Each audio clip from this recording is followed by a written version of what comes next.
Old Naezy क्या था और अब न्यू नेजी में क्या फ़र्क है? मैं बहुत जोश में था उस वक्त, मेरे अंदर वो यंग तड़तड़ी ये लड़का जोश में आया हुआ, स्लम से पागल हो गया ये लड़का, ऐसा जो जोश था मेरे अंदर, वैसा जोश मुझे वापस लाना है कि लेकिन होश में, अभी मैं ज़्यादा होश में हूँ, उस टाइम में ज़्यादा जोश में था। जोश से होश में आने का पूरा जर्नी रहा है मेरा। इससे सबसे अभी फेमस आर्टिस्ट राइवलरी जब चल रही थी कृष्णा की और एमी वे की, जी, वो आपने देखी थी? आपको पता चला? हाँ। क्या सोचते हो आप? मजा आता है, मैं पब्लिक के ऐसा मजे लेता हूँ कि यस बीफ चल रहा है किसी का, वो तो एंजॉय करती है, पब्लिक भी एंजॉय करती है। जैसे केंड्रिक लमार और ड्रेक का हुआ, हाँ। मैंने फटे एंजॉय किया वो। DHH कम्युनिटी के अंदर भाईचारा फील होता है आपको? भाईचारा है काफी हद तक, मेरी काम से बात होती है। सीधे मौत इन लोग मेरे को शोज पे सपोर्ट करने आते थे जब मैं न्यू आया था, तो जब सीधे मौत था ही नहीं, उन लोग एग्जिस्ट ही नहीं करते थे, लेकिन उन लोग आते थे बराबर, उन लोग बराबर मुझे सपोर्ट करने के लिए आए थे। हिप हॉप का एक्ट हो रहा है, चलो जाते, नेजी भाई आए, चलो जाते। अभी के टाइम में बॉम्बे में बेस्ट रैपर्स कौन से हैं, अगर आपको मेरे को 3 नाम देने होते? डिवाइन, MMA भंटा है, Naezy. Very nice. Hello Naezy, how are you? Hello, I am good, how you? एकदम बढ़िया, मस्त। जब DHH की बात होती है, जब हिप हॉप की बात होती है स्पेशली इंडिया में, तो जो OGs हैं जब उनको याद किया जाता है, जो एकदम स्टार्टिंग ऑफ द सीन में थे, जिन्होंने एक्चुअली सीन स्टार्ट किया, उनमें से एक आप रहे हो, right? And I am sure कि इन योर जर्नी जो इतनी लंबी हो चुकी है अभी तक, देयर हैव बिन मोमेंट्स जहाँ पे आप बहुत वायरल हुए हो, राइट? कभी अच्छे रीजंस की वजह से, कभी बिकॉज अब मीम कल्चर बहुत ज़्यादा सोशल मीडिया के साथ आ गया है, बट इस सब के बीच में ना maybe people have forgotten who the real Naezy is. So today we'd like to understand from you कि आप कैसे हो, कि नेजी कैसा है, नेजी के अंदर का नावेद कैसा है। So let's start with that. अगर मैं आपसे पूछूँ, how would you describe your self? Basically Naved का मतलब होता है खुशी का पैगाम, तो मुझे खुशियाँ फैलाना है, पैगाम फैलाना है। मैं मतलब मेरे से जो भी इन्वेंशन हुआ गलती से, एक क्रिएशन ऐसा हुआ जिससे बदलाव आया दुनिया में, इंडस्ट्री में बदलाव आया, कल्चर में बदलाव आया, लोगों के सोचने के तरीके बदले हैं मैंने, तो एक रेवोल्यूशन लाया है मैंने, तो एक मतलब बदलाव लाने वाला व्यक्ति, क्रांति लाने वाला व्यक्ति, चीज़ें बदलने वाला, या अपने आप को मैं डिस्क्राइब करूँगा ऐसे खुशी का पैगाम, अच्छे लोगों को खुश करने वाला, एंटरटेनर। मुझसे लोग खुश होते हैं, अगर स्टार्टिंग में वो मेरी कला की वजह से खुश हो रहे थे, फिर अभी कुछ लोग को खुशी मिलती है मेरी फिल्म बना के, तो वो भी मैं ले लेता हूँ दिल बड़ा करके कि चलो खुश तो हो रही है पब्लिक, अपने से खुश हो रही है पब्लिक, उतना अपना मकसद पूरा।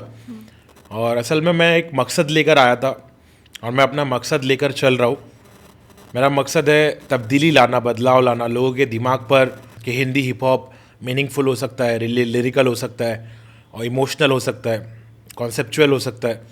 ये बदलाव मेरे वजह से आया और मैं खुश हूँ कि लोगों को, मेरा काम तो वहीं पूरा हो गया था जब ये बदलाव आ गया कि लोगों को एक दिशा मिल गई, एक सही दिशा मिली, और हिप हॉप कहाँ से कहाँ आ गया, 10 सालों में कैसे क्या हो गया, बहुत कुछ बदल गया, बहुत सारा हिप हॉप का ग्रोथ हुआ मेरे वजह से। और ये शोज़ पे जाना और ये सब चीज़ें करना इसलिए होता है कि इससे हिप हॉप को बढ़ावा मिले और DHH का ऐसी जगह बने इंडस्ट्री में कि एकदम फर्म रहे, DHH आगे बढ़े, लोगों को इंटरनेशनली पता चले।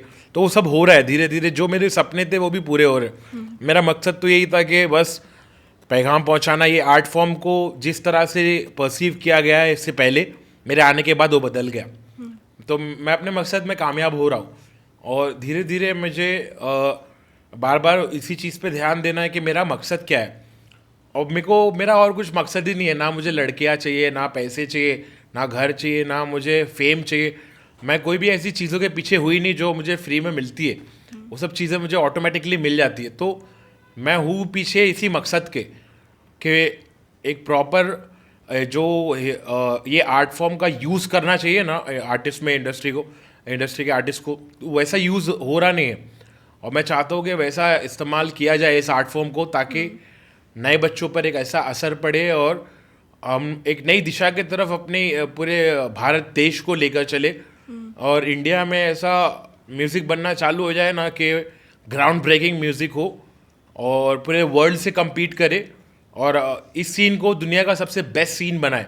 जैसे लंदन वालों ने किया, यूके में हुआ, उन लोग ने मेहनत करके उन लोग ऊपर आए ना अमेरिका से, यूके से वो म्यूज़िक जो लेकर आ रहे थे उन लोग अपने आप को ऊपर लेकर आए।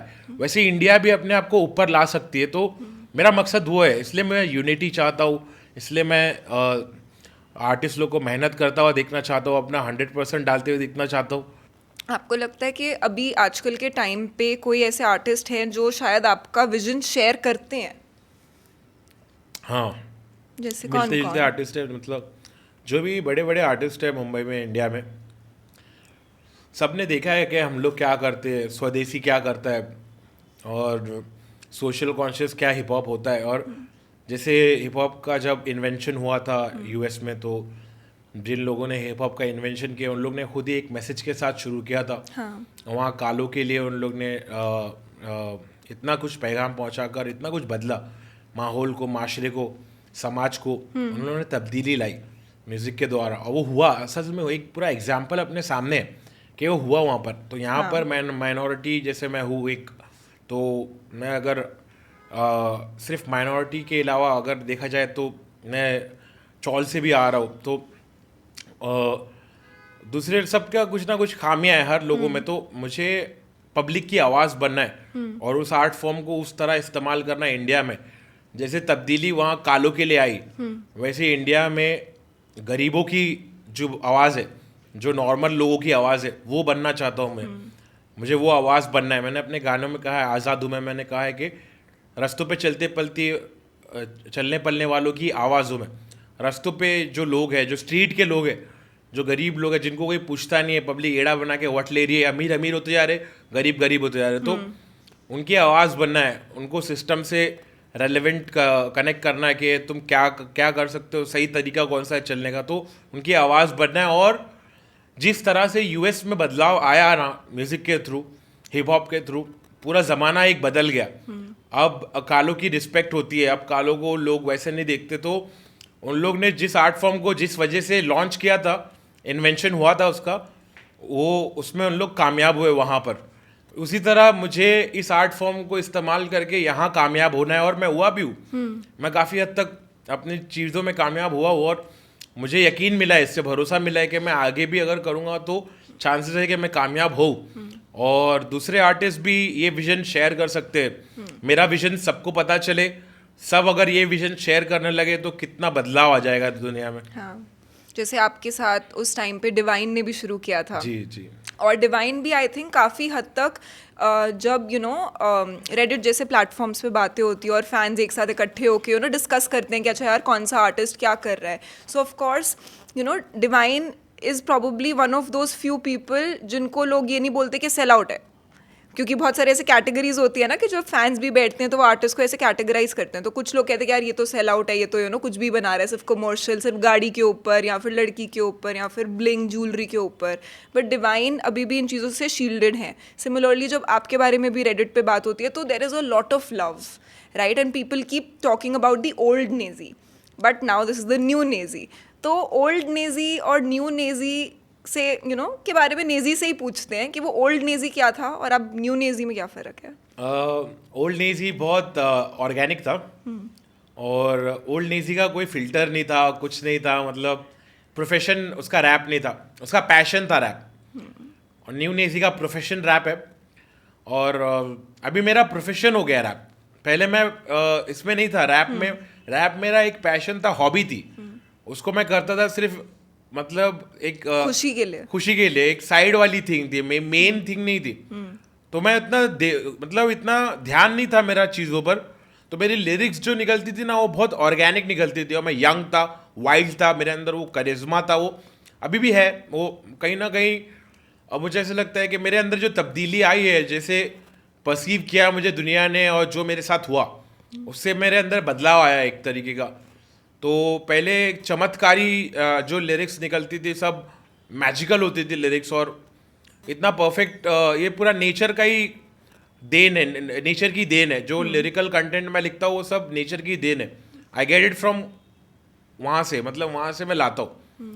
तो बेसिकली उस चीज़ में थोड़ा बदलाव आया, मेरे प्रोसेस में बदलाव आया, मेरे रहन सहन में तो बदलाव तो ऑफ कोर्स आता ही है। हर चीज़ बदलती है ज़माने के साथ साथ, हमको रेलेवेंट रहना है। हाँ तो बेसिकली इस वजह से थोड़ा फ़र्क दिखता है न्यू नेजी और ओल्ड नेजी में। बाकी नेजी तो नेजी है, चाहे न्यू रहे या ओल्ड रहे। नेजी तो नेजी वाली हरकत तो करना ही है। वो मल्टीपल सिलेबिक राइमिंग, वो पंचेस तो अभी भी है। कहीं ना कहीं मैं अपने अंदर ही ढूंढ रहा हूँ, निकाल रहा हूँ, और मतलब दोनों को मिला देना है मुझे। ऐसा नहीं, क्योंकि न्यू नेजी के पास भी बहुत सारी ऐसी चीज़ें हैं अभी, जिससे मुझे पता चला टेक्निकलिटीज़ के बारे में। ये मुझे पहले नहीं पता था। पहले मैं कौन से सुर ताल में था, कौन से टेम्पो पे था, मुझे खुद याद नहीं। मैं एकदम फोर्स में था, एक ऐसे जोश में था, मैं बहुत जोश में था उस वक्त। मेरे अंदर वो यंग तड़तड़ी ये लड़का जोश में आया हुआ, स्लम से पागल हो गया ये लड़का, ऐसा जो जोश था मेरे अंदर, वैसा जोश मुझे वापस लाना है कि लेकिन होश में, अभी मैं ज़्यादा होश में हूँ, उस टाइम में ज़्यादा जोश में था। तो जोश से होश में आने का पूरा जर्नी रहा है मेरा।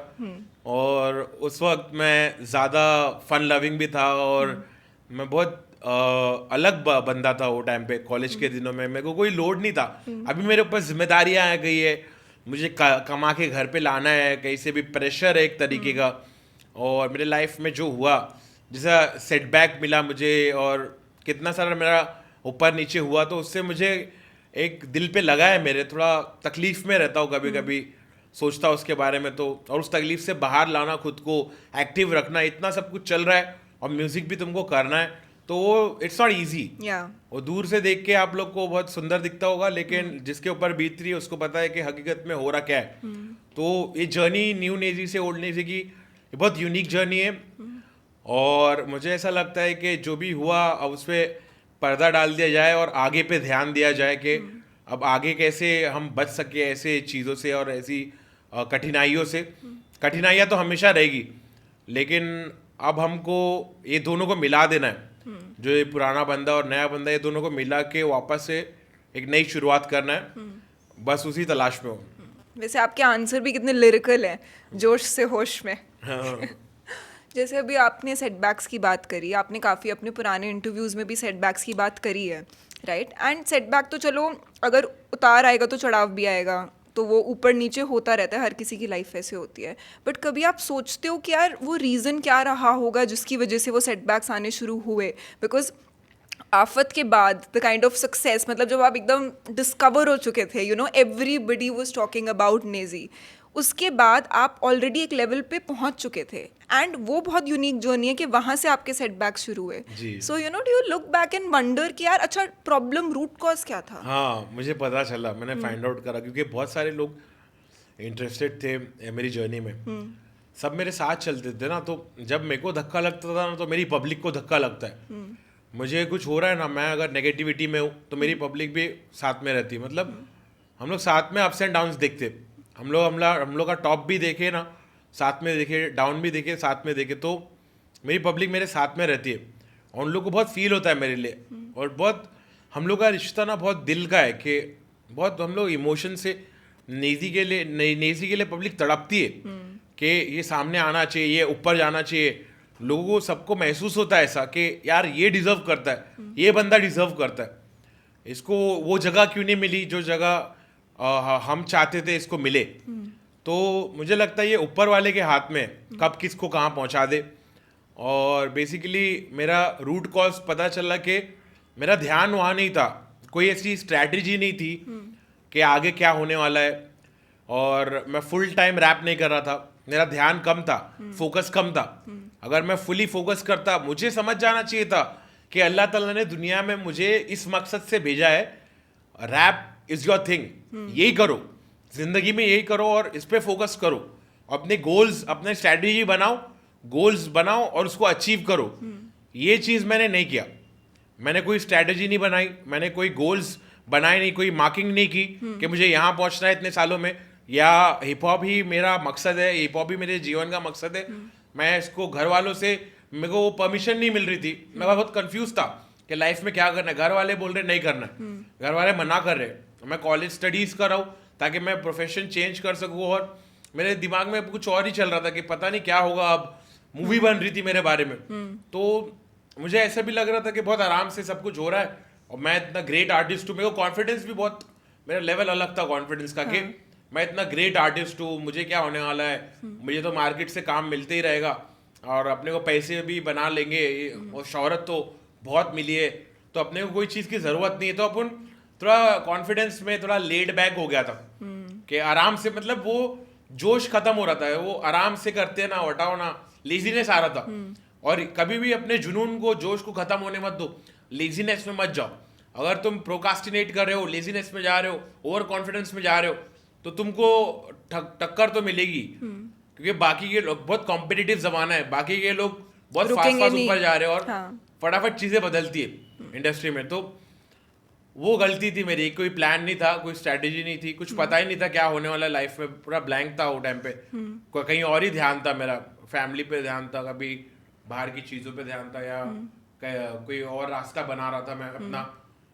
तो अब मुझे पता चल चुका है कि मैं रैप करने वाला हूँ, रैप ही मुझे करना है।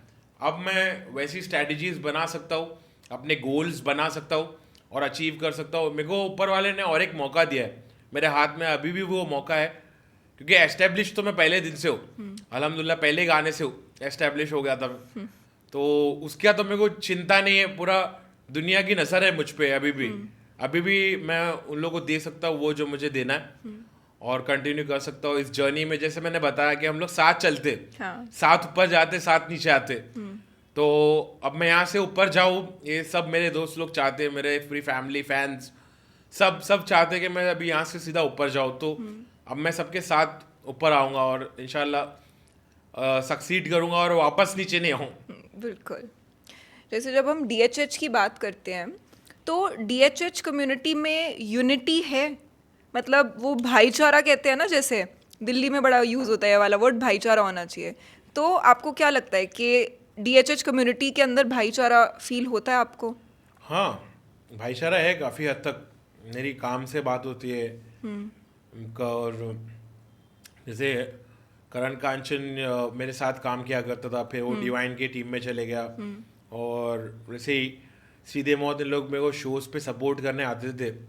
जब मैं न्यू आया था, तो जब सीधे मौत था ही नहीं, उन लोग एग्जिस्ट ही नहीं करते थे, लेकिन उन लोग आते थे बराबर। मुझे याद है जब मैं शोज़ करने 2015 में जाता था दिल्ली में, मैं क्लब में शो कर रहा हूँ, वहाँ पर रिक्वेस्ट आ रही है लड़कियों की कि हनी सिंह बजाओ, हनी सिंह बजाओ, ऐसे क्लब बैंगर बजाओ, और मैं सोशो पॉलिटिकल रैप कर रहा हूँ क्लब में जाके। तो देख रहा हूँ तो दो बंदे मुझे देख रहे हैं हमेशा, उन लोग बराबर मुझे सपोर्ट करने के लिए आए थे। हिप हॉप का एक्ट हो रहा है, चलो जाते, इजी भाई आए, चलो जाते। उन लोग दोनों आए हैं बराबर, मैं देख रहा हूँ उन लोग को और मुझे कुछ पता नहीं इन लोग क्या करने वाले फ्यूचर में।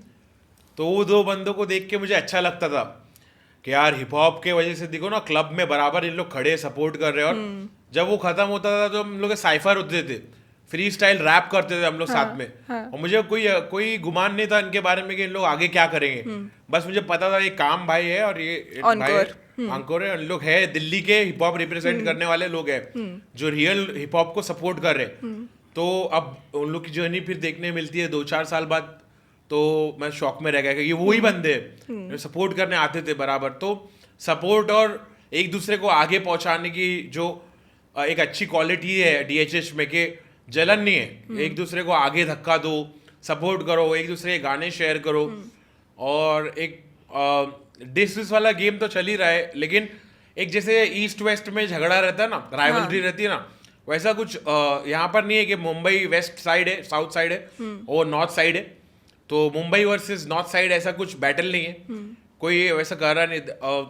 आर्टिस्ट वर्सेस आर्टिस्ट हुआ है, लेकिन प्लेसेस वर्सेस प्लेसेस नहीं हुआ है अपने इंडिया में। ऐसा कुछ सीन नहीं कि east coast versus west coast.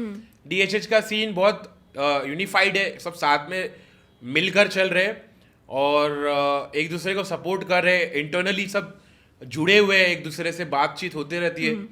तो मुझे लगता है यूनिटी तो बहुत अच्छी है। और बम्बई वाले दिल्ली वालों को प्रॉप्स देते हैं, दिल्ली वाले बम्बई वालों को प्रॉप्स देते हैं, और एक अंडरग्राउंड कम्युनिटी है जो एग्जिस्ट करती है भाई, वहाँ से हम लोग को मैसेज मिलता है यूनिटी का, अंडरग्राउंड कम्युनिटी से, कि साइफर्स होने चाहिए, बैटल रैप होना चाहिए, और हिप हॉप में वो यूनिटी होनी चाहिए, हम लोग को साथ में लेकर बढ़ना है डीएचएच को। अभी जैसे सीधे मौत को मैं प्रॉप्स देता हूँ, हाँ हाँ मुझे अच्छे लगते हो बंदे, तो मैं बताता हूँ अपने दोस्तों को कि भाई सुना करो उनको। और मतलब ऐसे ही अगर सब सपोर्ट करते रहे हम एक दूसरे आर्टिस्ट को, जलन वाली बात ना रहे, और कुछ ऐसा कॉम्पिटिटिव लेवल पे, लिरिकल लेवल पे कंपटीशन रहे जिससे आर्टिस्ट्री बेटर हो। कंपटीशन रहना चाहिए। अभी मुझे सीधे मौत से भी कंपटीशन है कि मुझे जब मैं सुनता हूँ तो मुझे ऐसा लगता है भाई इन लोग ने जो किए ना इससे बेटर मेरे को करना है। हाँ तो वो वाली एक स्पिरिट होनी चाहिए कि इससे बेटर मेरे को करना है, लेकिन बस वहीं तक, कंपटीशन तक। ऐसा नहीं कि इन लोग को तो दब जाना चाहिए, इन लोग को तो मर जाना चाहिए, इन लोग को तो घर बंद हो जाना चाहिए, इन लोग का तो शटर डाउन हो जाना चाहिए। ये वाली नीयत, ये वाली ख्वाहिश किसी के भी लिए ना रखे, किसी का भी डाउनफॉल देख के खुश ना हो, और हमेशा यही सोचे दूसरों का भला चाहे, और तो अपना भला होगा। और दूसरों का बुरा चाहेंगे तो तुम्हारा भी बुरा हो सकता है, कल क्या पता कौन सा दिन हो। तो किसी का बुरा मत चाहो, सबका अच्छा चाहो। और ये बात है इंडियन हिप हॉप में, और हम लोग को जोड़ के रखी है ये बात ने, और हम लोग सब जुड़े हुए हैं अल्हम्दुलिल्लाह। बहुत अच्छा सीन है, और इस सीन को खराब करना नहीं चाहिए। मुझे तो नहीं लगता है खराब हो, लेकिन हो सकता है आगे डिस विस होगा।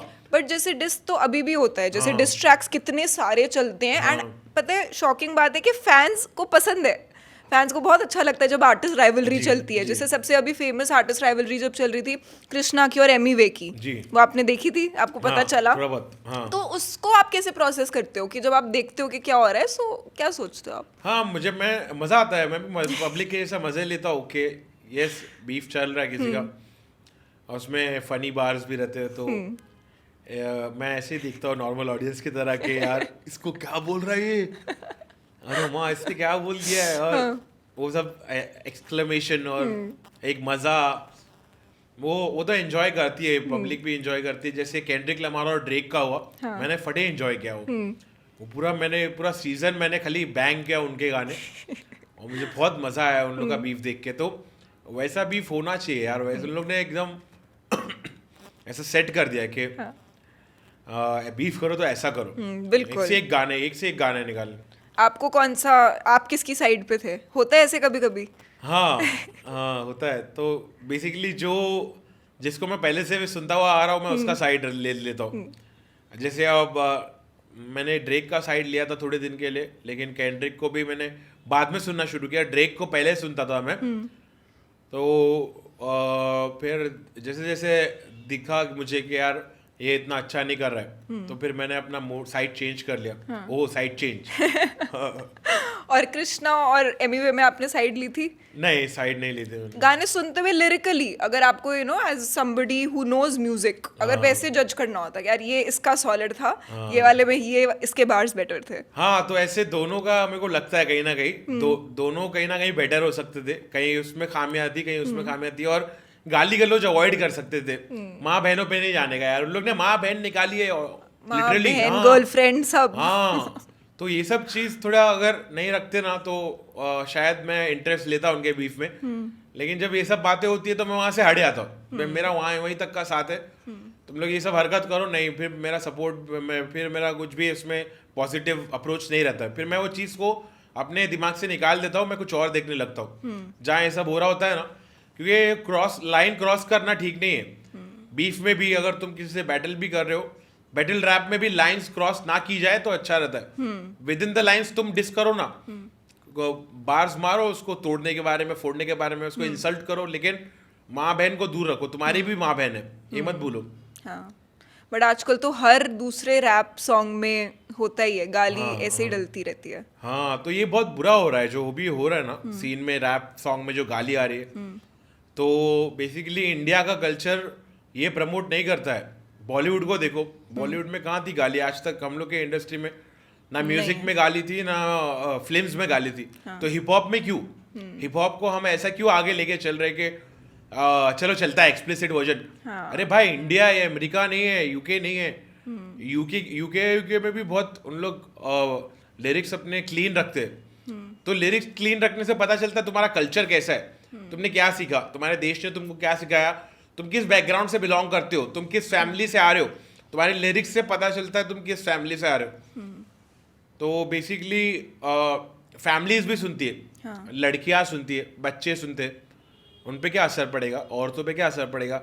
महफिल में बैठा है, अगर कोई महफिल में तुम्हारा गाना नहीं बजेगा, हमारी महफिलों में तो नहीं बज रहा है भाई ऐसा गाना, तो फिर पूरी महफिल ही अगर पूरी महफिल अगर बोलती है कि प्रॉप्स दे रही है अगर ये सब चीज़ों को, तो पूरी महफिल की महफिल अगर इस तरफ बढ़ रही है तो हम किस दिशा में जा रहे हैं। हम खुद क्वेश्चन करें अपने आप को कि हम किस दिशा में जा रहे हैं, हमको क्यों ऐसे गाने पसंद आ रहे हैं जिसमें वल्गैरिटी है, जिसमें ऑब्जेक्टिफिकेशन है, जिसमें जेंडर बेसिस पे, क्योंकि सब गालियाँ सब लड़कियों से रिलेटेड है, जेंडर बेसिस पे भी इनइक्वालिटी है क्योंकि सब लड़की से रिलेटेड गालियाँ है, और उन गालियों का इस्तेमाल कर रहे हैं, लड़कियों का नाम इस्तेमाल कर रहे हैं, लड़कियों को डाउनग्रेड किया जा रहा है, तो हाँ। इज्जत कम हो रही है हमारी।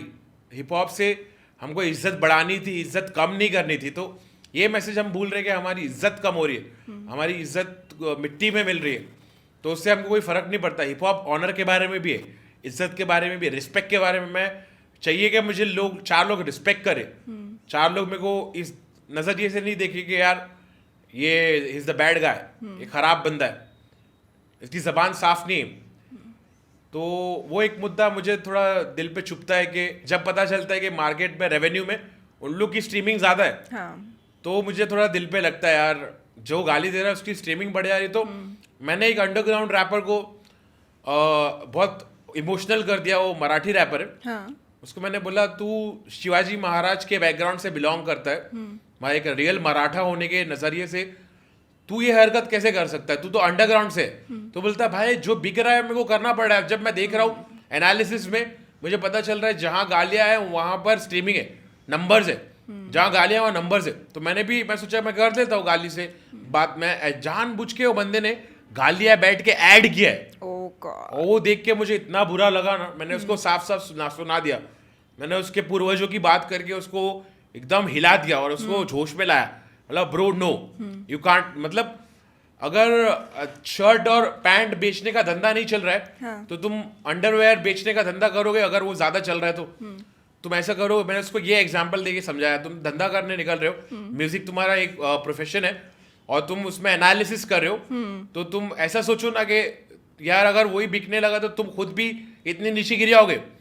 तुम अपने आप को तो सोचो, तुम कहाँ से आ रहे हो, तुम किसको रिप्रेजेंट कर रहे हो, तुम किस देश को, किस मिट्टी को, किस घराने को, किस फैमिली को, तुम्हारे माँ बाप को, तुम सबको रिप्रेजेंट कर रहे हो हिप हॉप में। तो तुम ऐसी शेमलेस चीज करोगे, below the level, below the line, discipline के बाहर की चीज करोगे तो अच्छा नहीं लगेगा। There are beautiful things to talk about, वो सब चीजों के बारे में बात करो, खुशियां फैलाओ, रिस्पेक्ट में, ऑनर में रहो, लड़कियों का सम्मान करो। तो बेसिकली ये सब चीजें थोड़ी मिसिंग है अपने सीन से, और इन सब चीजों को बस ऐड करना है अपने को, और फिर हम सही दिशा में। तो इसी साथ साथ मुझे लगता है अपने कल्चर को जिंदा रखा गया। अगर अपने कल्चर की रियलिटी क्या थी, हम लोग अदब और संस्कार वाले, नमस्ते वाले लोग हैं, हम लोग हाथ जोड़ने वाले लोग हैं, हम लोग रूल तोड़ने वाले लोग नहीं है ना, हम लोग ब्यूटीफुल लोग हैं, हम वी आर ब्यूटीफुल पीपल, हम लोग इंडियंस हैं, हम लोग टैलेंटेड है, हम लोग के पास ब्यूटी है, हमारे पास वही एक चैलेंज होना चाहिए कि मैं बिना गाली के हंसाऊंगा ना, मैं बिना गाली के एंटरटेन करूंगा ना, मेरे पास इतनी सारी चीज़ें जिससे एंटरटेनमेंट मिलेगा लोगों को, लोगों को हंसी आएगी, मेरे पास पंच लाइन्स इतने भारी भारी है कि मैं बिना गाली के भी हंसा सकता हूँ। तो उसके लिए मिसाल खड़ी होनी चाहिए। जैसे हिप हॉप में मैं मिसाल खड़ा हुआ हूँ कि मैं बिना गाली के भी रैप में नंबर्स ला सकता हूँ या मार्केट फ्रेंडली सॉन्ग्स बना सकता हूँ, क्राउड को रिलेट करा सकता हूँ, सबको हम ये मेरा जैम है बोलेंगे, जो पब्लिक है बोलना चाहिए ये मेरा जैम है। तो वैसे चैलेंज लेना चाहिए आर्टिस्ट लोग को अपने लाइफ में कि मैं बिना गाली के सोबरिटी में डिसेंट रह के एक ऐसा अप्रोच जिससे माहौल बना रहे। माहौल में बिगाड़ना है अपना, माहौल बहुत नाजुक चीज़ है और एंटरटेनर्स और कल्चर पे डिपेंड करता है कि माहौल कैसा चल रहा है। तो वक्त बाय वक्त माहौल में बदलाव आया है, तो ब्लाइंडली वेस्टर्नाइज नहीं होना है हमें। और वेस्ट कल्चर में काफ़ी ये सब चलता है, उनके लिए नॉर्मल है। हाँ। तो हमें थोड़ी सीमाएं रखना है, हमें बिल्कुल उनके जैसा नहीं बन जाना है ब्लाइंडली।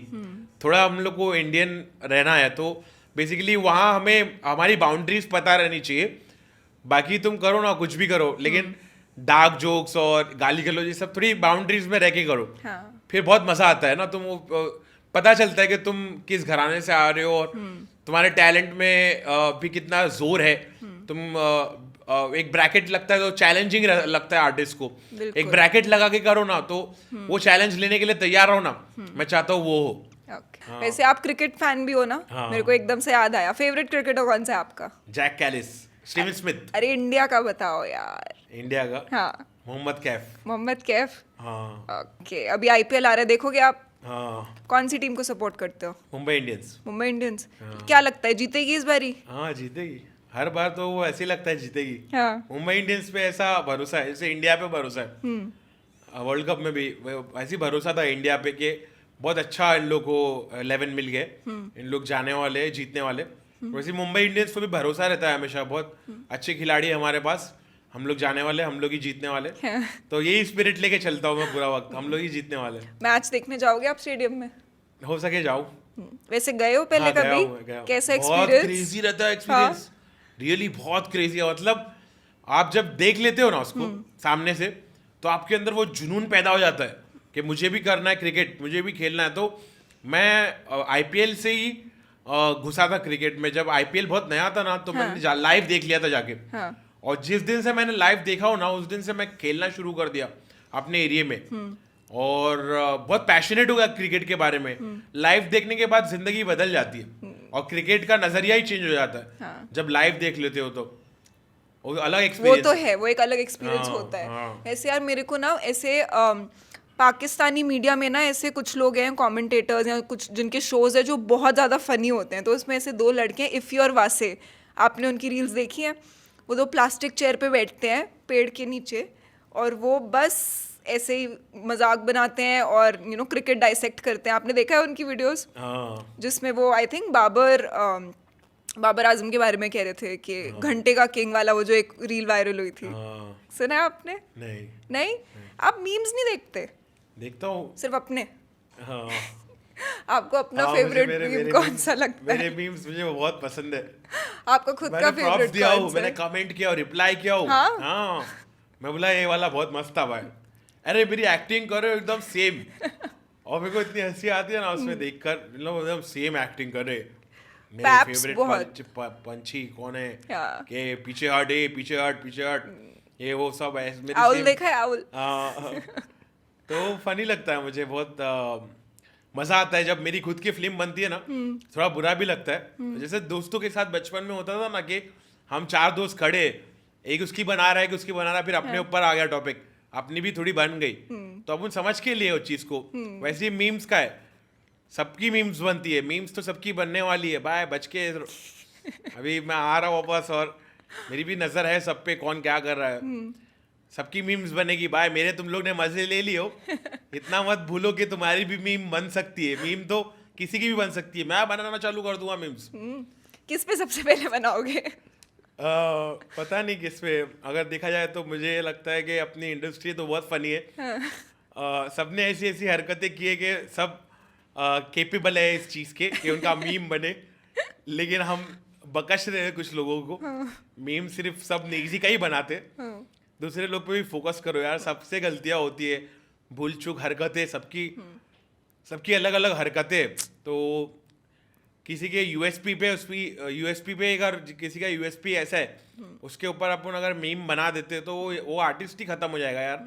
मीम से अगर अपन किसी का कॉन्फिडेंस डाउन लाना चाहते तो उसमें कामयाब हो सकते हैं अगर कोई ऐसा करना चाहे तो। बट पता है बहुत लोगों की लव लैंग्वेज होती है रोस्ट करना। हाँ। बहुत लोगों को वो प्यार दिखाने का तरीका होता है कि हमें नेजी इतना पसंद है कि हम नेजी ही देखते रहते हैं पूरे पूरे टाइम, उनके इंटरव्यूज पैप्स उनको कैसे बुला रहे हैं और फिर उनका कुछ ना कुछ बनाते रहते हैं। ऐसे मैं कृष्णा के साथ बैठी जी थी। बिल्कुल, मैं मानता हूँ इस चीज में। हाँ बोलिए।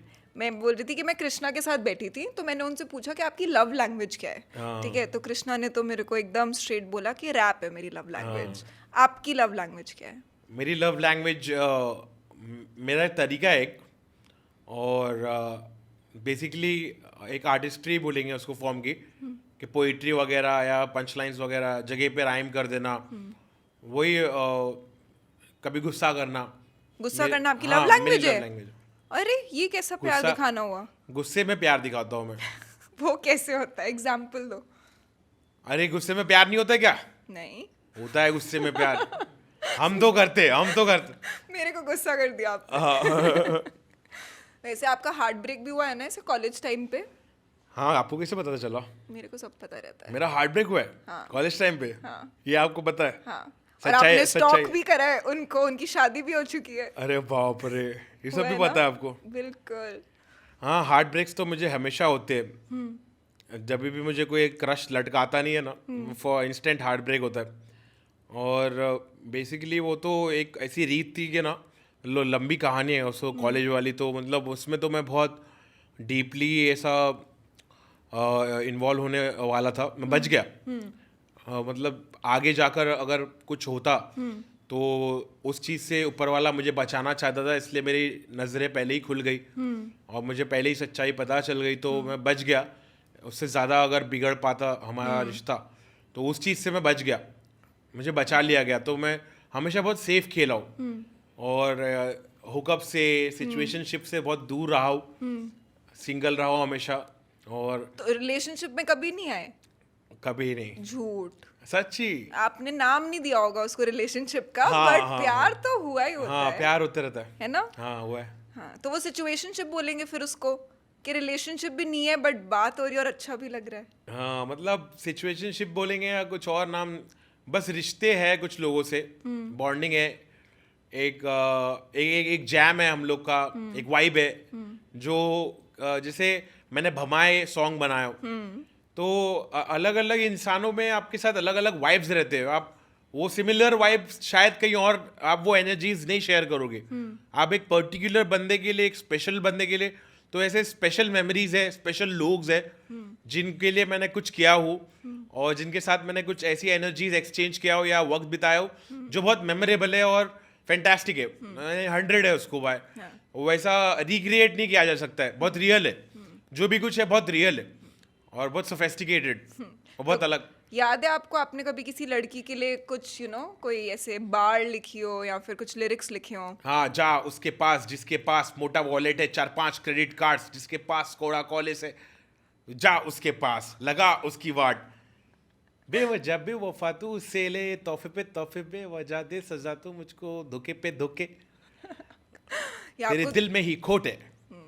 मैंने ऐसे लिखा था कि जा उसके पास जिसके पास मोटा वॉलेट है, बिकॉज उस वक्त मेरे पास पैसे नहीं थे और लड़कियों को डेट करने के लिए पैसे लगते और लड़कियां उनके पास जाती जिनके पास पैसे ज़्यादा है।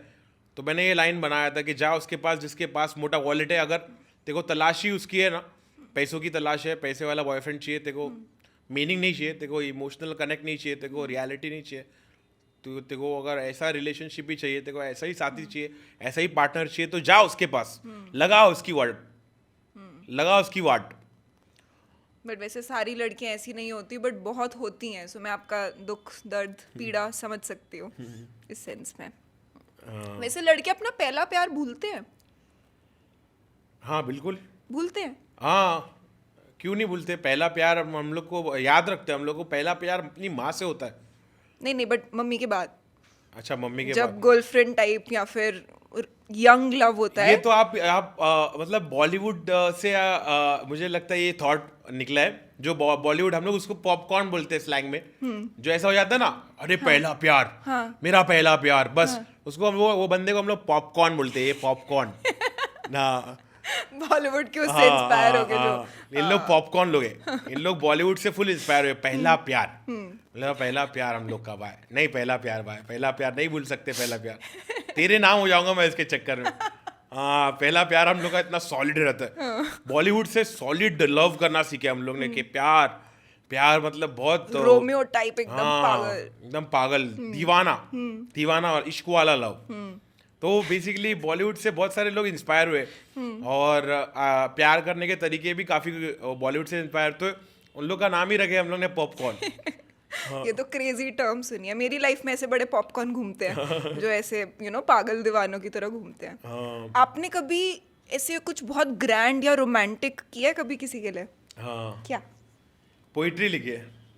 ये वो भी ऐसी थी जाओ उसके पास टाइम? नहीं, एक स्वीट सी पोइट्री थी, एक ऐसी लैंग्वेज में जो मुझे आती भी नहीं है। कौन सी? मराठी। अरे वाह, हाँ वेरी स्वीट। हाँ, याद जो है? वो लैंग्वेज में ऐसा बच्चों की तरह तोतलाते तोतलाते वो पोइट्री गाया हो, और मैंने लिखा अपने कोई स्पेशल पर्सन के लिए। और वो लैंग्वेज मुझे उतनी आती नहीं है, मैंने सीखा पोइट्री लिखते लिखते, मैं सीख रहा था वो लैंग्वेज, सीख रहा था कि तू आहे माझे सोबत, जब तू मेरे साथ रहती है तो मुझे कैसे कैसे महसूस होता है, लहान प्रॉब्लम भी छान वाटते नहीं, मतलब ऐसे सीखा सीखा थोड़ा सा, बड़ी समस्या भी कम लगती है। बस ये ऐसा लिखना था मुझे कि समस्या का सल्यूशन लगता है, और त्रास नहीं मिलता है मुझे, कोई भी चीज़ जान पे नहीं आती है, सब कुछ इजी लगता है। तो बेसिकली हम लोग साथ में जो बैठते, जो चीज़ शेयर करते, तो उसके ऊपर मैंने पोइट्री लिखी थी, हमारे बॉन्ड के ऊपर, कि हम लोग क्या एक्सचेंज करते हैं, हमारे बॉन्ड किस तरह से मजबूत है, और किस तरह से आसानियां मिलती है जब आप करीब होते हो, तो जब तुम साथ होते हो। तो बार बार ये रिपीट कर रहा था, जब तुम साथ होते हो तो, जब तुम साथ होते हो, वगैरह वगैरह वगैरह वगैरह, तो ये फिर वो ये हुए थे साथ आपके, उसके बाद इम्प्रेस हुई वो सुन के? ऑफ कोर्स, हाँ, स्टैंडिंग ओवेशन मिला मुझे। अरे वाह। हाँ, और मेरी फिल्म बनी, बस मेरी ये लास्ट में ये होता है, मेरी फिल्म बन जाती है। हाँ। कि भाई तू मराठी बोल रहा है, रख तू वहां पर, ये कौन सी लैंग्वेज उठा लिया तूने, तेरे को जम रहा भी है क्या, तू क्यों मेहनत कर रहा है इसमें। और हम लोग सही मराठी बोलते हैं, तू क्या बोल रहा है मराठी, टूटी फूटी मराठी, चुप हो जा। ऐसा भी रिस्पॉन्स मिला मुझे थोड़ा, चुप हो जा तू with that language, stop it. मतलब मजाक उड़ाया गया बेसिकली फन में, तो मुझे भी मजा आया कि मैं हार नहीं मानूंगा, अभी तो मैं शुरुआत किया हूँ, मराठी में भी लिखना चालू करने का है मुझे। क्रेजी होगा आई थिंक वो वाला सॉन्ग तो। हाँ। वैसे आप हमेशा से इतने मजाकिया थे, मतलब आपसे मैं थोड़ी देर से बातें कर रही हूँ और मैं हंसी जा रही हूँ, मेरे को मजे आ रहे हैं बात करके।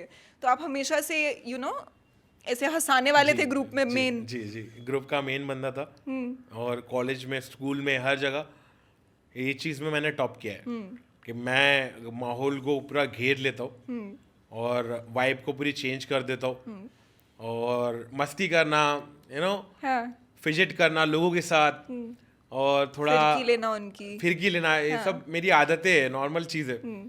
और इसमें मैं कामयाब होते गया। स्कूल में मैंने किया, बहुत सारा गैंग रोल था हम लोग का, सब घेर घेर के लेते थे बाय, और आंख बंद टपली हम लोग के मतलब आंख बंद कर देते थे एक का, और सब उसको टपली मारते, टप टप टप टप टप, आंख बंद करके उसको टपली मार के, कोई उसमें घुस के कट्टू सट्टू, हाँ, वो मार के छुप के, क्योंकि आंख बंद रहती है ना, बंद आंख में किसी को पता नहीं चलता कौन क्या मारा है। तो वो पूरे ग्रुप में हम लोग के ऐसा चलता था, मस्ती, बहुत सारी मस्तियाँ थी हम लोग की, जिसमें से एक आंख बंद टपली। एक गेम हम लोग खेलते हैं मदीना पे, हम लोग के हुड पे, मेरा हुड है बम्बई 70, उसका नाम है मदीना ग्रुप। वहाँ पे हम लोग हुड में खेलते हैं एक गेम, उसका नाम है आपा दुपी। आपा दुपी में क्या होता है पता है, आप अपने सामने वाले बंदे को ना बहुत जोर से बॉल फेंक के मारोगे, उसके बॉडी पे लगेगा वो बॉल, सट करके वो भागेगा, रनिंग लेगा, जिसके हाथ में बॉल है ना, वो किसी को भी मार सकता है। अच्छा। सब रनिंग लो, और बॉल लेके हम लोग मारना चालू करते, पट, उसको पड़ा, उसने उठाया, उसको दिया, पट, ऐसा उसने उठाया, उसको पड़ा, उसको दिया, पट, चलते जा रहा है, और पब्लिक को लग रहा है इधर उधर। और ये हम लोग का फेवरेट गेम है आपा दुपी। दिल्ली में भी होता है पता है, मतलब, और हमारे नॉर्थ में इसको बोलते हैं मारम पिट्टी। हाँ, कि बॉल लेके जिसके हाथ में वो उसको मारता है खींच के। ये बहुत मस्त गेम है, I like to play this game. तो जब आप यंग थे और आप और डिवाइन ऐसे you were coming up in the scene and you guys were together, और आप लोगों का भी बहुत क्लोज बॉन्ड है, तो आप दोनों भी आपस में एक दूसरे की थोड़ी फिरकी लेते थे? बिल्कुल। हाँ? वो सीन कैसा होता होगा? हम लोग की लैंग्वेज है, हम लोग की अंटाइबा आशाबा, हम लोग की भाषा ऐसी है, हम लोग वो भंटाई भाषा में बात करते हैं। और एक हम लोग ने टर्म निकाला था साथ में, पुमोय, मतलब जो ऐसा लड़का जो वानबी है, जिसको वानबी भाई बनना है, इसको मतलब उसको और भी टर्म्स दिया हम लोग ने, सनीचर बोलते हैं उसको, सनीचर, पुमोय, एकदम छपरी, जो एकदम क्लासिक बनने वाला है ना लाइफ में, उसको बनने का जो चाहता है, उसको लगता है कि मैं बहुत क्लास हूँ, लेकिन वो है छपरी, और उसकी आंखें बंद हो गई है, और उसको पूरी दुनिया उसको ऐसी लगती है कि मैं बहुत हार्ड दिख रहा हूँ आज, वो गलत फहमी में घर से निकलता है। और उन लोग को हम लोग ने टर्म दिए पुमोय, तो आयबा, भमाए, बच्ची, पाशा, लाला, भाई, बा, ये सब टर्म्स का सिनोनिम है भाई, ब्रदर। वैसे ही एक पुमोय यानी वानबी, वानबी, तो हम लोग ने टर्म निकाले साथ में, पुमोय। तो आप ऐसे स्पॉट करते थे कि ये देखिए एक हाँ ये पुमॉय जा पुमॉय, रहा हाँ, है। देख, और एक पुमॉय की एंट्री होती हुई, हम लोग कहीं बैठे रहते हैं, और एक पुमॉय आया, ये इसकी जबान देखते, इसकी भाषा देखते कैसी है। पहले हम लोग जज नहीं करते थे, अगर टायर देख लिए ना, अच्छा ऐसा दिख रहा है, ठीक है चलो अभी देखते, दिखने में तो पुमॉय है, लेकिन अभी तक हम लोग ने अपना डिसीजन Judgment लिया नहीं नहीं pass है, किया, हाँ हाँ, जजमेंट नहीं हाँ, पास किया, डिसीजन लिया नहीं, चलो देखते हैं इसको, बैठाओ बात करो, मुंह खोला ना जिधर हम लोग को पता चल जाता है, ओके बस आई गॉट इट, ठीक है फाइन, चलेगा भाई। हाँ तो मुंह खोल के ऐसी वो क्या चीज बोलते थे कि आपको पता चल जाता था कि ये तो साला पुमॉय निकला?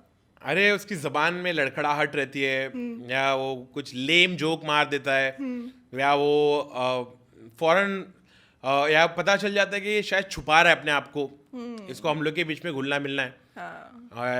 या तो कहीं ना कहीं से पकड़ लेते हैं हम लोग, एकदम टीसी की तरह है, वो खड़े रहते हैं ना बिना टिकट, कौन है बिना टिकट, कौन है पुमॉय, मेरे लिए वैसा है, क्योंकि मैं तो बा हूँ ना भाई, मैं तो सबसे ऊपर बा बैठे है, Goat. हाँ, फिर पुमॉय सबसे नीचे है, तो मैं सबके अंदर का पुमॉय निकालता हूँ, मैं तेरे अंदर भी एक पुमॉय है, वो पुमॉय निकाल, और वरना मैं निकालूंगा उसको, और तू मेरे साथ बैठना शुरू कर रहा है ना, तो तेरे अंदर धीरे धीरे पुमॉय कम होते जाएगा, तेरा पुमॉय कम होते जाएगा, तेरा पुमॉय कम करने के लिए मैं आया हूँ आज।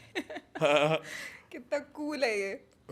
अब आपकी बातें होती है डिवाइन से, आप लोग टच में हो, ऐसे मस्ती मजाक करते हो, बातें हाँ, करते हो? हमें रोलिंग स्टोन के कवर के शूट के लिए मिले थे लास्ट टाइम, कैसा था? थोड़ा मस्ती मजाक किया हम लोग ने।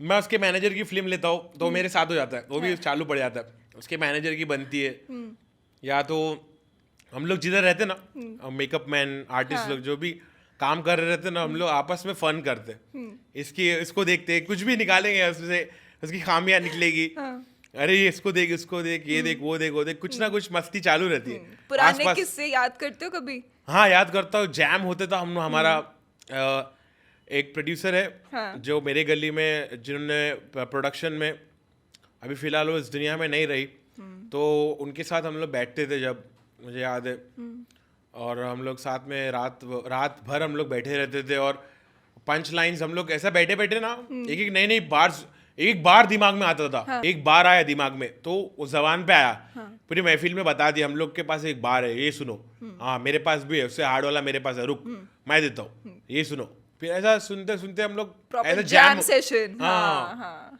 बार्स वाला जैम होता था, मेरे पास कौन कौन से बार्स है मैं बताता हूँ, तू बता तेरे पास कौन कौन से बार्स है, तो बार्स वर्सेस बार्स होते थे हम लोग के, ऐसे जैम सेशंस हुए।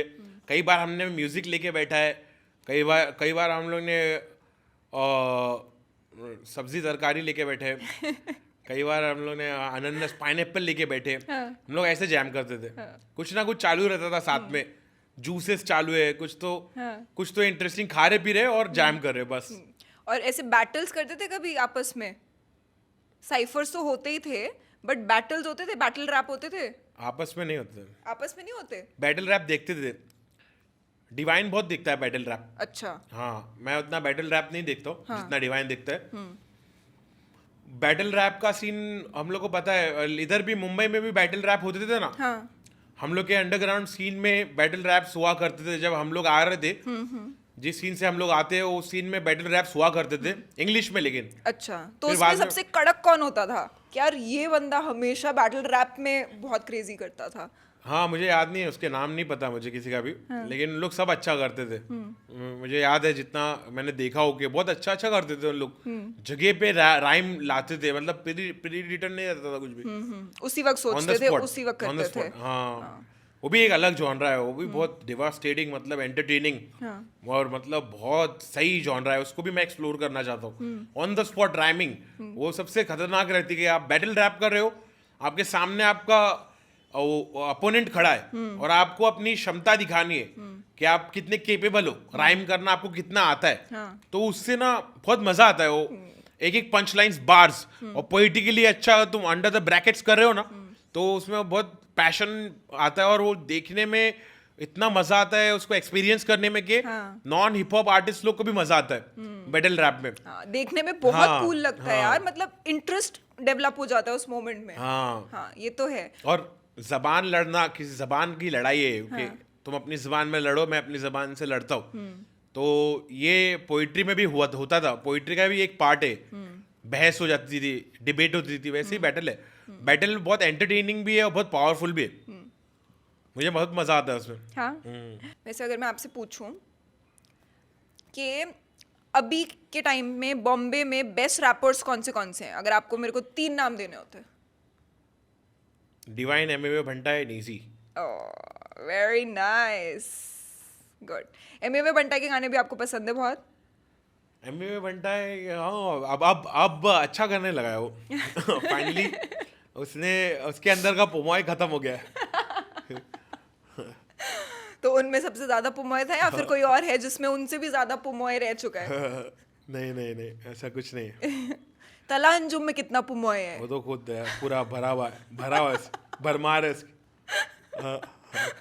आपके फैंस पता है रेडिट पे लाइन लगा के पूछते हैं कि क्या नेजी आज भी तला अंजुम से अभी भी नाराज है? अरे मुझे पता ही नहीं था ब्रो, सच में नहीं पता था यार।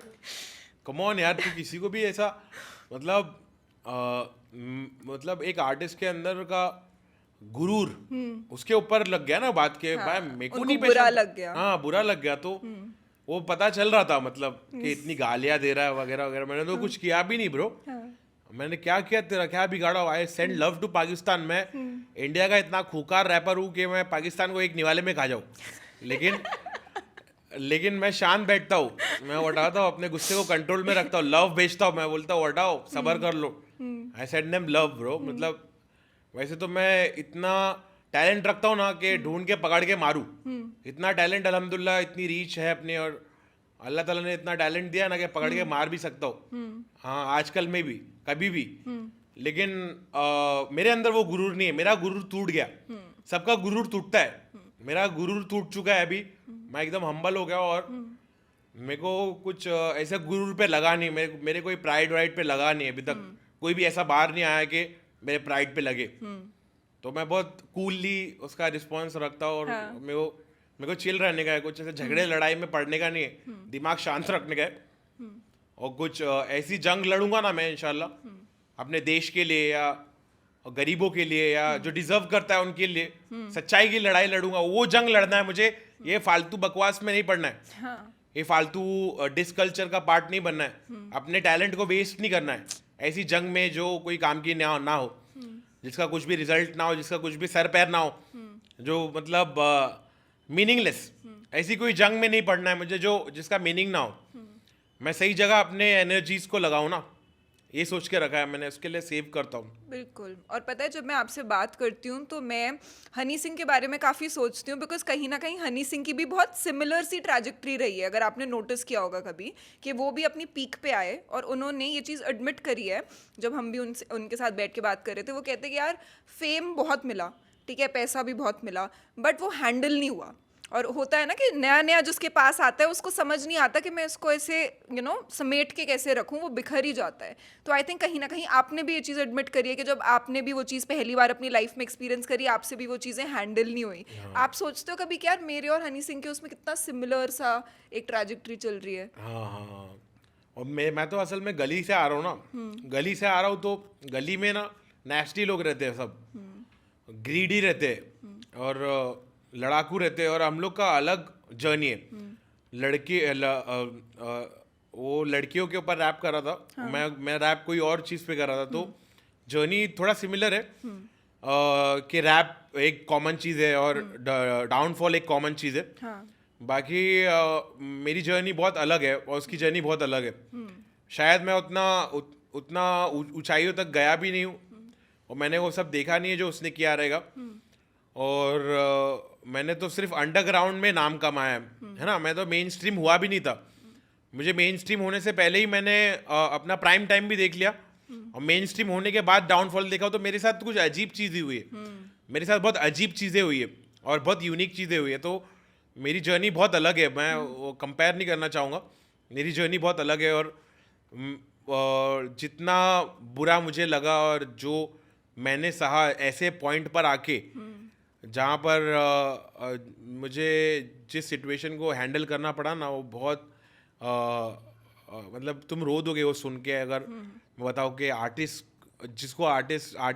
को जो समझता रहेगा ना, मेरे को कोई फंडिंग नहीं थी, मेरे को ट्रैवलिंग का पैसा नहीं था, मुझे शूट करना है, मुझे शूट करने का पैसा नहीं, ट्रैवलिंग का पैसा नहीं, मुझे रेलवे ट्रेन यूज़ करना है। मेरा फेम इतना है कि मैं रेलवे ट्रेन यूज़ नहीं कर सकता हूँ। लोग मुझे देख रहे हैं वहाँ पर, मैं ट्रेनों में जा रहा हूँ, लोग मुझे देख रहे हैं और सब देख रहे हैं, तमाशा बन रहा है मेरा, एक आर्टिस्ट का तमाशा बन रहा है जिसको फंडिंग नहीं है। बेचारा ओला उबर में घूम रहा है, ओला उबर छोड़ो वो तो अच्छे दिन में, यहाँ पर तो ओला उबर के भी पैसे नहीं, तो ट्रेन में घूम रहा है। तो एक अच्छा आर्टिस्ट अगर ट्रेन में घूम रहा है और उसको लोग देख रहे हैं तो उस पर क्या हार्ट बीतती। ब्रेक होता होगा।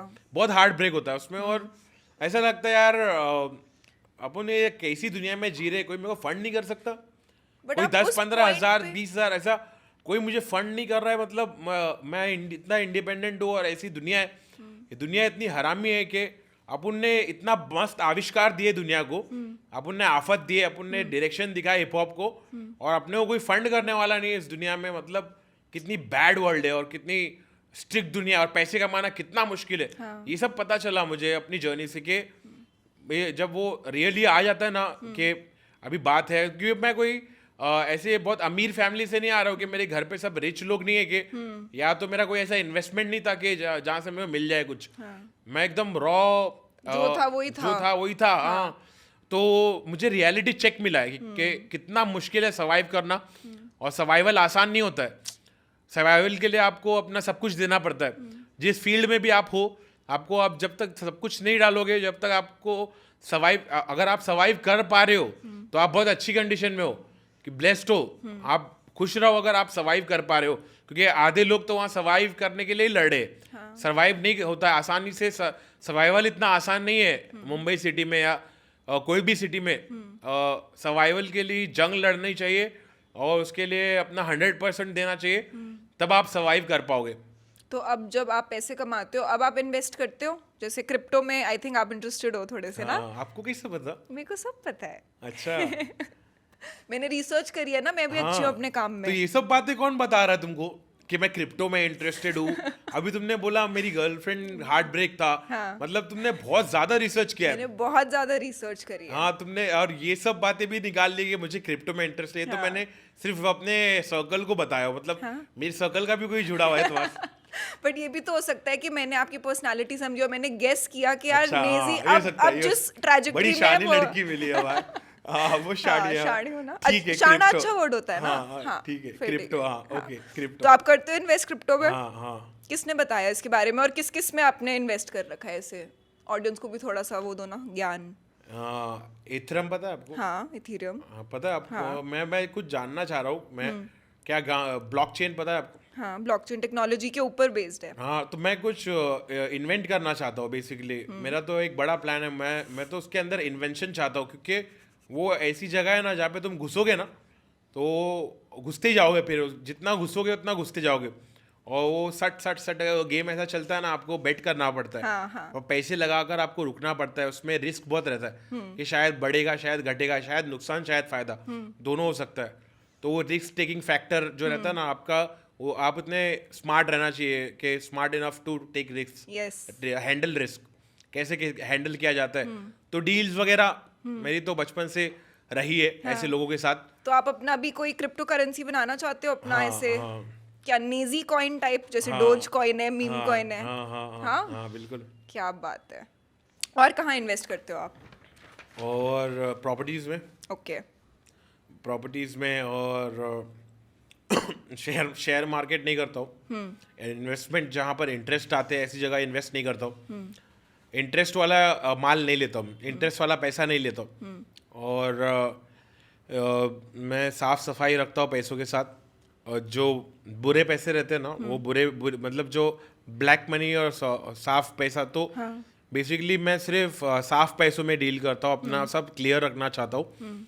जो पैसा जहाँ सूट होता है ना, वो जो पैसा जहाँ से लाया गया है उसको वहीं भेज देता हूँ। और जो पैसा डबल करने का रहता है, जैसे डबल हो सकता है, उसका थोड़ा दिमाग लगाता हूँ। तो बेसिकली मैंने बहुत सारी छूट नेचर को दी थी कि मेरा पूरा करियर ऐसा था कि नेचर के हिसाब से जो होगा वो होगा, मैं कुछ नहीं करूँगा। सरेंडर किया हुआ था आपने। हाँ वैसा था मैं आज तक। लेकिन अब मुझे कॉल लेना पड़ रहा है, खुद फैसले करना है कि मैं खुद से एक नया स्टार्टअप करूँगा और उसमें मैं देखूंगा क्या होता है मेरा, मैं क्या कर सकता हूँ। मेरा पोटेंशियल तो बहुत है। मुझे खुद मिरर में रोज़ पता चलता है मुझसे कि एक वाइब आती है खुद को ही कि यार तू अगर करेगा तो क्या होएगा, नेक्स्ट लेवल चीज़ हो सकती है। तो बेसिकली उस चीज़ के लिए रुका हो कि नेचर का कॉल आया यार, हम लोग के पास टीम है, कम ऑन आ जाओ, टीम लेके बैठे हैं हम लोग, चालू करते हैं। तो बस उसके लिए रुका हूँ। बिजनेसमैन बनने का है आपको अंदर जी, से जी। एक चाह? जी, वो चाह है मेरे अंदर बहुत, बिजनेस करने का है, मल्टीपल बिजनेसेस, किन हर किन चीज़ में चीजों घुस जाऊंगा मैं। किन किन चीजों में? खानों पीने में, कपड़ों में, कपड़े में, ओढ़ने पहनने में, खाने पीने में, उठने बैठने में, सुनने समाशे में, हर चीज़ में। कौन कौन सी चीज़ मेरे को तो इन्वेंट करने का है। मैं बोल रहा हूँ ना कि ऐसे इलेक्ट्रॉनिक्स, ऐसे गैजेट्स जो भारतीय है, जो जैसे चाइनीज़ लोग ने डेवलपमेंट किया है, जापान जैसे टेक्नोलॉजी में मेरे को फ्यूचरिस्टिक चीज़ें निकालने की है। भाई घर में घुसे तो अपने आईपैड पे अपना पूरा कंट्रोल रहेगा इलेक्ट्रिसिटी का, फैन वैन ऑफ करना है, स्विच करना है, जो सब स्विचेस तुम्हारे आईपैड में रहना चाहिए, तुम्हारे फोन में रहना चाहिए, सब स्विचेस है। कहीं भी बैठे लेटे हो, यहाँ से एक स्विच मार रहे हो तो एक शॉर्ट हो जा रहा है ना, कुछ भी मंगा रहे हो तो रोबोट लेकर आ जा रहा है, नेक्स्ट लेवल। कुछ फ्यूचरिस्टिक चीज़ें इन्वेंट करना है या ऐसे बिजनेस को डेवलप करना है, और बहुत सारी चीज़ में मैं घुस के बिजनेस करूँगा उसका। आपको बहुत सारी इलॉन मस्क बहुत पसंद है ना? हाँ हाँ, पता था मेरे को। सच्ची में पसंद है या फिर पसंद नहीं ऐसे ही है, बोल रहे हो? पसंद नहीं है, मैं देखता हूँ उसको, और आइटम नहीं लगता वो, कैरेक्टर एकदम। कैरेक्टर है वो, हाँ, क्रेजी है थोड़ा वो, या बिजर्क, मतलब हटेली बोलते ना हम लोग की भाषा में, थोड़ा हटेली है वो। हाँ, हाँ, उनको भी बहुत ऐसे शौक है, वो हाँ, बहुत ज्यादा मालूम है। टेक्नोलॉजी में, इसीलिए, रोबोट्स हाँ, में और उसमें। हाँ, और पैसे भी जब जब हर चीज होती है ना, बैकअप भी होता है ना, तो तब ये सब सोचना आसान होता है। यहाँ पे तो एक ब्रेड और ट्रैवलिंग के लिए पब्लिक स्ट्रगल कर रही है, तुम कहाँ शिप रॉकेट भेजोगे आसमान में यार, तुम पहले अपना फंड संभाल लो। तो बेसिकली स्लोली बट इवेंचुअली मैं पहुंचूंगा वहां तक, और मैं करने वाला हूँ, बहुत सारी चीज़ों में घुसने वाला हूँ। हाँ, वेरी एक्साइटेड। अब ये बताओ कि अगर मैं पूछूं कि नेजी की लाइफ की सबसे हैप्पीएस्ट मोमेंट कौन सी थी? कल रात क्या किया है? जब मैं सो रहा था, हाँ, सोते वक्त मुझे इतने सारे आइडियाज आए, जो मैं अभी बात किया ना, ये सब आइडियाज में कल रात में ही आ रहे थे। हाँ, और मैं बस लेटा हूँ और मैं बोल रहा हूँ ये मेरा बेस्ट डे था यार, मेरी लाइफ का बेस्ट डे था। मैंने ऐसा बोल दिया रात में ही सोते वक्त कि आज जो मैंने देखा है ना, मैंने क्या बड़ा दिन। मैं बहुत जल्दी उठ गया था, तहज्जुद में उठ गया था। तहज्जुद होता है फजर से पहले का वक्त, सनराइज से पहले, जब गॉड है ना आसमान के नीचे आते और पूछते हैं अपने बंदे से, मांग तेरे को क्या मांगने का है। तो मैंने उठ के जो मांगा ना, मेरे को दिन भर में मिल गया वो। हाँ, और इतना खुश था मैं, सब कुछ मेरे पास था। मेरा म्यूजिक वापस शुरू हो गया, इंडिया के सबसे बड़े लेबल से मुझे T-Series लॉन्च के किया। साथ, हाँ, हाँ। और मेरा प्रमोशन हो रहा है, सब दोस्त लोग तारीफ कर रहे। हर चीज जो मैंने खोई थी ना, वो हर चीज मुझे वापस मिली। मेरा मार्शल, एक छोटा सी स्पीकर था मेरे घर पे, हाँ। वो छत पे पानी टपकने की वजह से वो स्पीकर खराब हो गया था। तो मुझे ऐसा लगा कि मेरे बच्चे को किसी ने किडनैप कर लिया। मुझे ऐसी फीलिंग आ गई थी, वो स्पीकर को देख के इतना मेरे को दिल पे लगा था ना, मैंने वापस खरीद लिया वो स्पीकर। अब मेरे पास वापस नया स्पीकर है मार्शल का। अब मैं देख के यही सोचता हूँ कि सब परेशानी वाला दिन खत्म हो गया है। अब अपन वापस गेम में आ गए, और ऊपर वाले ने 2-3 बार प्रूव कर दिया मेरे को कि अब तू वापस आ गया बेटा, हो गया, निकल गया तू उससे, अब तो नेगेटिव मत सोच प्लीज। हाँ। तो फिर मैं बोला ओके डन। हाँ, फिर मैं खुश हुआ, और वो खुशी मेरी कल रात की खुशी थी, जब मैं खुश हुआ कि फाइनली तूने कर दिखाया यार, तूने वापस हासिल कर लिया सब। मार्शल वापस आ गया, फैंस वापस आ गए, हर चीज जो तूने खोई थी वो तूने वापस हासिल कर लिया। तो बस यहाँ तक पहुंच गया, बहुत है मेरे लिए। बहुत अच्छी बात है। और देखो, कल आपने ये सपना देखा, आपके सपने पूरे हुए, आपको ये चीजें रियलाइज हुई, और आज आप यहाँ पे बैठ के इस पॉडकास्ट पे इसके बारे में बातें कर जी, रहे हो। ये भी कितना अजीब, हाँ, हाँ, रियल जर्नी है अपनी, बहुत रियल जर्नी है। और जो भी इसका पार्ट है ना, आप लोग सब भी ये जर्नी का पार्ट हो। आप लोग ने मुझे प्रमोट किया हर जगह जहाँ मैं देख रहा हूँ, मेरा प्रमोशन चल रहा है। मेरी फोटोज सलमान खान, शाहरुख खान, श्रद्धा कपूर, इन लोग के साथ साथ मेरी फोटोज शेयर हो रही है, और एक आर्टिकल बन रहा है इनके बारे में मैंने जो बात की है। तो बेसिकली मुझे तो उन लोग ने एकदम हवा में ही कर दिया वापस के, ब्रो यू डिजर्व दिस, ले ले तू। मीडिया में, पैप्स में, हर जगह, टाइमलाइन पे, हर जगह मैं छा रहा हूँ। मतलब मुझे वापस अभी इसको डबल अप करना है। I got to double up. जो मिला है ना, सब जमा करके एक साथ इसको डबल अप करना, रिपीट पे, अब डबल अप होते जाना है यहाँ से, मतलब रुकना नहीं है। हाँ। और मेरे को याद आया कि बिग बॉस का जो आपका सफर था, उसके बारे में तो देखो सारे लोगों को पता है। मेरे को ये बताओ कि सलमान खान कैसे इंसान है? अच्छे इंसान है, हो सकते हैं। मेरे को तो यहाँ से तो बैठे बैठे ऐसे ही लग रहा है कि अच्छे इंसान है। हाँ, वो हम लोग तो के है। पास बचपन से याद है, बीच की मांग निकाल के तेरे नाम लगन लगन लगन लगन लग गई वे, वो वाला टाइम, वो सब याद है हम लोग को।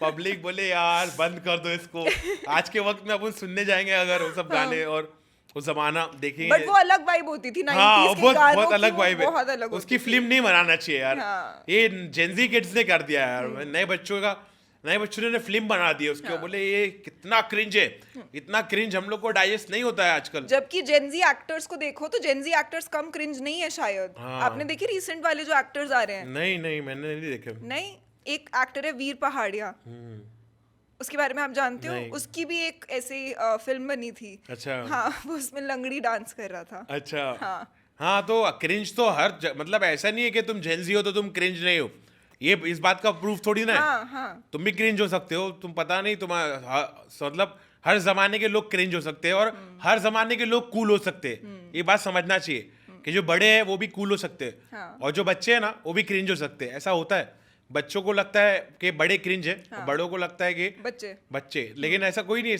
सब कूल हो सकते हैं और सब क्रिंज भी हो सकते हैं। या तो तुम कूल हो या तो तुम क्रिंज हो। राइट। हाँ, तो ठीक है, अभी जाने से पहले हम आपको बोलेंगे कि हमारी ऑडियंस, चाहे वो कूल है या क्रिंज है, बहुत यंग ऑडियंस है मेंस एक्सपी की, तो अगर आपको अपने एक्सपीरियंसेस से उनको कुछ एडवाइस देनी होगी लाइफ में, क्योंकि वो सारे अभी एम्बिशियस हैं, उनमें वो आग है कुछ करके दिखाने की, फोड़ देने की, तो फिर उनको आप क्या एडवाइस दोगे? मैं उन लोग को यही एडवाइस दूंगा कि अपना 100% दो और बाकी सब ऊपर वाले के हाथ में छोड़ दो, क्योंकि ये जो यूनिवर्स है ना, ये इसको चलाने वाला गॉड है। ये यूनिवर्स गॉड के हिसाब से चलती है। तो अगर तुमको कोई चीज़ में इंटरेस्ट दिख रहा है और तुम्हारा टैलेंट भी है, तो उस पर तुम ध्यान दो और सोचो, ढूंढो, तलाशो, मेहनत करो, रिसर्च करो, अपने आप को समझो, अकेले रहो और अपने आप को समझो तुम क्या हो, ढूंढो उस चीज़ को, तुम किस में स्पेशल हो, तुम क्या अच्छे से कर सकते हो, वो कला को फाइंड आउट करो। तुम अच्छे इंजीनियर बन सकते हो, अच्छे बेटे बन सकते हो, अच्छे आर्टिस्ट बन सकते हो, अच्छे इंसान बन सकते हो। अपनी खामियां ढूंढो, अपनी खामियां को तलाशो और अपनी अच्छाइयाँ देखो, अपना टैलेंट ढूंढो, और जब तुमको मिलता है कि अच्छा मैं ये कर सकता हूँ, तो उस पर फोकस करो और मेहनत करना शुरू कर दो आज से ही। और 100% यकीन रखो, मुझे देखो मैं यहाँ बैठा हूँ, मैं कैसे पहुँचा यहाँ तक, 100% यकीन रखो कि मैं भी पहुँचूंगा वहाँ तक जहाँ मुझे जाना है। अपनी जर्नी को इंटरेस्टिंग बनाओ और सब कुछ गॉड पे छोड़ दो। मेहनत तुम करो, बाकी सब आंसर करने वाला ऊपर वाला है। तुम्हारी मेहनत का तुमको फल मिलेगा एक दिन। माँ बाप की रिस्पेक्ट करो, अच्छे जोन्स बनाओ, अपनी एनर्जीज बचाओ, अपनी एनर्जीज वेस्ट मत करो। ऐसे रिलेशनशिप में या सिचुएशनशिप में मत फंसो जिसका कोई फ्यूचर ना हो। ऐसी जगहों पर अपना प्यार मत दो, ऐसी जगहों पे खुद वेस्ट मत करो अपने आप को प्रोटेक्ट करो और प्रोडक्टिव करो, प्रोकास्टिनेट मत करो। आज करो और सबर भी करो, पेशेंस भी रखो, प्रोकास्टिनेट भी मत करो। तैयारी चालू रखो, एक ना एक दिन तो वो दिन आएगा ही जब तुम उठोगे। उसकी तैयारी करना आज से शुरू कर दो, मेहनत करते रहो और अपना 100% दो। बाकी सब देखने वाला और करने वाला तो ऊपर वाला है ही। तो पॉजिटिव रहो और कूल रहो और पुमई से बचो। पुमोय से बचो। वैसे पुमोय से मैं जाते जाते आपसे एक और क्वेश्चन पूछूंगी। ये जो आपका नया गाना आया भमाए, इसके पीछे की ये इंस्पिरेशन? पुमोय का अपोजिट है भमाए। अच्छा, ये उसका ऑपोजिट है। हाँ, भमाए के अंदर सब वो क्वालिटीज है जो रहना चाहिए एक आइबा में, हाँ। पंटर लोग में, वो सब क्वालिटीज है। भमाए इज योर क्लोजेस्ट फ्रेंड, तुम्हारे सबसे करीबी दोस्त भमाए। आइबा जो भी पाशा, आइबा, लाला, भमाए मतलब सबसे करीबी दोस्त। हाँ। अब जिसके साथ तुम एनर्जी शेयर करते हो, जो तुम्हारा बॉन्ड एक लेके चलता है, तुमको सपोर्ट करता है, जब तुम गिरे हुए हो तुमको उठाता है, हाँ, तुम्हारे साथ रहता है, तुम्हारा हाथ बनता है, तुम्हारा पैर बनता है, तुम्हारा सहारा बनता है, तुम्हें पैसे देता है जब तुम ब्रोक रहते हो, तुम्हारी केयर करता है, तुमको पूछता है, वो सब देखता है तुम्हारे अंदर जो कोई और नहीं देखता है। और उसको पता चलता है कि तुम नाराज हो या ना खुश हो, तो वो एफर्ट्स डालता है कि तुम खुश हो जाओ या तुम उससे बाहर आ जाओ, भाई बीटी से बाहर आ जाओ। जो तुमको बीटी से बाहर निकालता है, ऐसा दोस्त जो तुम्हारा सबसे खास दोस्त हो। तो उसके लिए मैंने ये गाना बनाया भमाए करके। ये तो गाना आपकी लाइफ में आपका भमाए कौन है? मेरी लाइफ में मेरा भमाए मेरे मॉम डैड है और मेरे कुछ क्लोज फ्रेंड्स हैं मेरे भमाए लोग। और बस उन लोग के ऊपर मैं निर्भर रहता हूँ। और ऊपर वाले से भी मैं दुआ करता हूँ उनके ज़िंदगी में भी सब खुशियाँ मिले उनको। और मैं बहुत करीब हूँ उन लोग से, हम लोग का बहुत मस्त रिश्ता है और हम लोग बहुत एक दूसरे से कनेक्टेड है। हम लोग बहुत सोचते हैं एक दूसरे के बारे में और एक दूसरे को खुश रखने के बारे में, एक दूसरे के साथ इस ज़िंदगी में आगे बढ़ने के बारे में। और हम लोग साथ रहना चाहते हैं और किसी भमाए को ही मैं अपना पार्टनर भी बना लूँगा इंशाल्लाह। तो धीरे धीरे ये रिश्ता तब्दील हो जाएगा फैमिली में और हम लोग साथ में इस दुनिया में और आखिरत की जो दुनिया रहेगी उसमें भी हम लोग साथ रहना चाहते हैं। इस दुनिया में मेहनत करके कुछ ऐसा करना चाहते हैं जिससे हमारी आखिरत भी बने और दोनों ही दुनिया को बैलेंस करते हुए हम लोग चलना चाहते हैं। और मेरे सारे भमाए लोग के लिए ये गाना लिखा हूँ मैंने, और सारे क्लोज फ्रेंड्स के लिए। और इसमें बेसिकली बिग बॉस की जर्नी के बारे में मैंने थोड़ा बताया कि सना मकबूल भी मेरी एक भमाए है। तो सना मकबूल के साथ मेरी जो जर्नी थी उसको एक आर्टिस्टिक अप्रोच दिया कि एक आर्टिस्टिक वैल्यू दिया कि उनके बारे में, उनकी जर्नी के बारे में मैंने बातें बनाई, उनको ही रैप में कन्वर्ट किया। तो बेसिकली वो रैप बहुत ऐसा है कि दोस्तों के लिए भी है, अलग वाइब भी है उसमें, और वो एक स्टोरी भी चल रही है उसमें जिसमें मेरे लाइफ में जो हुआ वो मैंने, मेरे जो एक्सप्रेशंस थे वो मैंने एक्सप्रेस किया अपने आप को, थोड़ा खुला और थोड़ा अलग काम किया। तो बेसिकली ऐसे काम, ऐसे टाइप के काम मैं नहीं करता था पहले। अभी मैं ऐसा करना शुरू कर रहा हूँ। भमाए जैसे ट्रैक्स कि वो थोड़ा यूनिक और प्यार के बारे में है, दोस्ती के बारे में, और काफी अच्छा रिसीव भी हो रहा है। हाँ, अच्छा रिसीव हो रहा है। हाँ। तो बेसिकली मुझे एंटरटेन करना है लोगों को और मैं अलग अलग चीजें ट्राई करूंगा। तो ये बेसिकली भमाए मैंने ट्राई किया। मैं ट्राई करके देखता हूँ क्या होता है। और आपकी कोलैबोरेशन भी अच्छी गई टी सीरीज के साथ। हाँ, बहुत अच्छा रिस्पांस मिला मीडिया में, हर जगह। तो सना मकबूल के फ्रेंड्स भी खुश हुए, उसके भी सर्कल से अच्छा रिस्पांस मिला। तो बेसिकली हम लोग का कोलैबोरेशन जैसे ही था ये, म्यूजिक वीडियो में मैंने उसको लिया। मेरे पास पूरे आर्टिस्ट का लिस्ट था कि तुमको कौन सी मॉडल चाहिए बताओ, कौन सी आर्टिस्ट चाहिए बताओ। तो मैं बोला नहीं, मैं सना मकबूल को ही लूंगा। मैंने कोलैबोरेट किया होशमंद में रह के और उनके बारे में भी है गाना। तो बेसिकली बहुत अच्छा एक्सपीरियंस रहा कोलैबोरेट करने का और उसका प्रमोशन भी बहुत अच्छे से हुआ और अब तक मुझे बहुत मज़ा आ रहा है। अब मैं नए नए गाने के साथ आने वाला हूँ और भी मैं अभी डीप घुसूंगा और थोड़ा एंटरटेन भी करने वाला हूँ लोगों को कि सिर्फ सोशल कॉन्शियस के अलावा भी चीज़ें ट्राई करूँगा जहाँ पर लोग एंटरटेन हो, वो वाकई में मतलब उनको गाली पे निर्भर करने की जरूरत ना पड़े। उनको मैं थोड़ा कूल वाला गाना दूंगा, एकदम सॉलिड गाना दूंगा जिससे वो फील लेकर आए, इमोशन लेकर आए अपने लाइफ में, वो गाने को एक लाइफ का हिस्सा बनाए। वैसा गाना मुझे देना है कि वो गाना उनके लाइफ का हिस्सा बन जाए। जिम में कर रहे, ट्रैवलिंग में कर रहे, सुन रहे, मोटिवेट हो रहे, कर रहे, yes Naezy boy let's go, let's do this. वो स्पिरिट आना चाहिए गाने में तुम्हारे के लेट्स डू दिस। आज मैं वापस खड़ा हूँ करने के लिए, तैयार हूँ। जो चीजें आ रही है सबको, सबके लिए तैयार हूँ मैं। I am ready for everything. Let it come bro, आने दे वैसे गाने बनाने के भी बिल्कुल आने देंगे। And I think the fans will love this interaction. नेजी, thank you so much for being a sport and for giving us such a nice perspective on love and life and भमाए। Thank you for having me. Men's XP को shout out to Men's XP for having me. बहुत दिन से मैं सोच रहा था कि मेंस एक्सपी से बात करूंगा, अपना मैनलीनेस निकालूंगा। मुझे तो यहाँ पर मज़ा आ गया, मतलब हाँ, आई लव्ड इट। मस्त एक्सपीरियंस था मेरा, बहुत अच्छा लगा आपके शो पे आके। Thank you. Macau. Yes, Macau.